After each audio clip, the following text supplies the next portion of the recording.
எனக்காக செலுத்தப்பட்ட கரையம் ரொம்ப காஸ்ட்லி. எனக்காக செலுத்தப்பட்ட கரையம் ரொம்ப காஸ்ட்லி. ஏன்னா நான் காஸ்ட்லி. ஏன்னா நான் காஸ்ட்லி. ஹalleluya. என்ன விலை கொடுத்தாலும் வாங்கணும்னு முடிவு எடுத்தார்ல. எஸ். யாரை மீட்டுக்கொள்ள? என்னை மீட்டுக்கொள்ள. அதனால நீங்க அமர்ந்திருக்கிற ஒவ்வொருத்தரும் யாருன்னா தரிசனம். சொல்லுங்க, தரிசனம். தரிசனம். உலக தோற்றத்திற்கு முன்பாகவே God has chosen me. இதை நினைச்சாலே ஒரு தெம்பு வரணும். எஸ். இதை நினைச்சாலே மனசுக்குள்ள ஒரு எம்பு.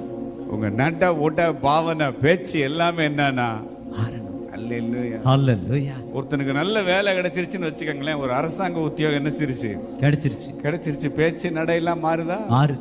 ஒரு ஆசீர்வாதம் கிடைச்ச உடனே நட உடையெல்லாம் மாறுதா? மாறுது. நல்ல சம்பளம் கிடைச்ச உடனே நட உடை மாறுதா? மாறுது. நல்ல ஆசீர்வாதம் கிடைச்சாலே நட மாறுதே. அழைப்பு அபிஷேகம் கிடைச்சா ராஜா நட, ராஜாவின் நட.